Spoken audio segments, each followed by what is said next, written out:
Ayu Ting Ting bagikan kebersamaan dengan Letu Vardana, sang artis panen doa dari rekan seleb.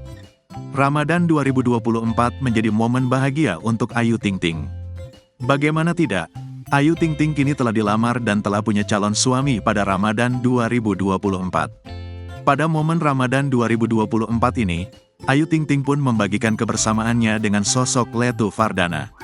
Dilansir Grid.id dari akun Instagram @ayutinging92 pada Selasa, tanggal 2 April tahun 2024, Ayu Ting Ting mengunggah foto dirinya dan Letu Vardana.